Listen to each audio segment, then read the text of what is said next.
dalam rangka apa hari ini bapak-bapak dan semua yang hadir di sini mengunjungi menyambangi gedung DPRD? Kami hanya ingin kepastian apakah benar Desa Setiasi itu alih status menjadi kelurahan. Kalau seandainya benar, maka itu sangat menyakiti hati masyarakat. Karena dari dulu saya selalu bilang kepada kepala desa, kalau alih status 1 tahun sebelum masa jabatan berakhir, silakan proses uji kelayakannya, kajian akademisnya, dan bagaimana pendapat masyarakat sebelum jabatan berakhir. Lah ini udah di PJS, sementara masyarakat sudah pada buka warung istilahnya. Yang pada nyalonin udah pada buka warung.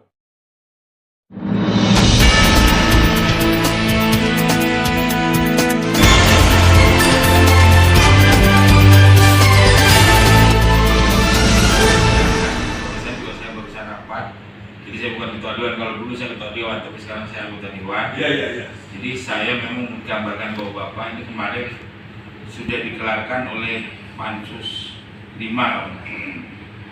Pansus 5 itu bekerja kurang lebih 1 bulan. Dan pada saat mereka bekerja itu, otomatis mereka juga sudah melakukan kunjungan. Dan saya benar nggak masuk dalam pansus itu, jadi saya tidak tahu sistem kerjanya, tapi yang jelas mereka sudah bekerja, sudah disampaikan, dan perlu saya sampaikan Bapak bahwasanya itu kemarin hasil pansus sudah dilaporkan di paripurna dan sudah diterima oleh anggota dewan. Berarti kan kalaupun misalnya mau ditolak dan sebagainya harus paripurna kembali, dan itu kan tidak mudah. Tapi yang jelas aspirasi Bapak hari ini yang sudah disampaikan kepada kami akan sampaikan dan nanti akan kami sampaikan kepada pimpinan dewan untuk menindaklanjuti ada aspirasi dari bapak-bapak. Ada mungkin suratnya? Ya, ada tuh makanya orang semua juga udah disiapin surat Pak. Harusnya harus ada suratnya. Jadi kan kalau di dewan ini harus ada secara tertulis. Kalau enggak nanti kalau di dalam kenegaraan kan harus ada suratnya tertulis Pak. Kalau nggak ada tertulis kan ada siapin kalau gitu Pak. Nah, iya, maksud saya kalau Bapak masih mau ini lanjutkan ya silahkan. Namanya rakyat berjuang untuk kepentingan membela ini masyarakat, dan kita sebagai perwakilan rakyat menerima apa dari permohonan rakyat. Tapi kalau sifatnya bahwa Bapak hanya tulisan, nyampainya susah. Tapi kalau tertulis siapa yang koordinatornya, siapa yang ininya, ya kan gitu harus. Jalan panjang penolakan status ini sudah dimulai dari 2018. Ketika itu mungkin saya masih mungkin salah satu wakil pimpinan dewan bersama Pak Haji Daris. Nah, ketika musdih dilakukan terjadi pro dan kontra dan surat menyurat sampai ke tahapan dewan, dan kami pada hari itu sudah audiensi dengan Pak Haji Daris. Nah, ketika itu bupati masih Dunaneng. Nah, pada saat itu sudah clear sebenarnya dengan keluar surat bupati PLT Pak Eka, itu sebenarnya buah dari perjuangan masyarakat pada saat itu. Karena pada saat itu Bupati Ibu Neneng tidak memberikan persetujuan. Kalau ketika dia memberikan persetujuan, maka dia membentuk tim kajian dan tim verifikasi.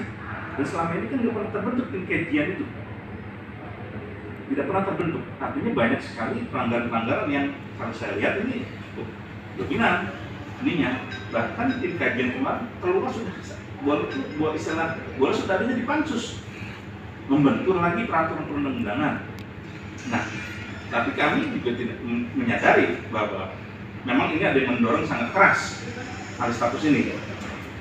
Cuma sayangnya kenapa pilkadesnya ditiadakan, sedangkan yang menunda saja harus Menteri Dalam Negeri. Kenapa Ibu Ida selaku Kepala DPRD menghentikan, meniadakan pilkades di Setiasi yang memang sudah dikeluarkan surat edaran yang Bupati? Jadi kalau itu begini mungkin Pak, jadi saya berharap Bapak secara kelompok masyarakat atau izin resmi kepada kita. Nanti setelah resmi kepada kita, biar nanti kita rapatkan di sini. Tapi kalau istilahnya kayak gini kan susah Pak. Nggak ada data. Nggak ada identikan. Pansus ini kan juga sudah bekerja. Audiensi nanti ketika bertemu dengan salah satu anggota dewan seperti apa ya? Ya saya pikir dia normatif ya. Tetap kita harus itu akan kita siapkan surat pengajuan keberatan. Ajuan keberatan. Itulah normatifnya dewan gitu. Emang nggak cukup dengan ngomong doang gitu. Seperti berarti ada langkah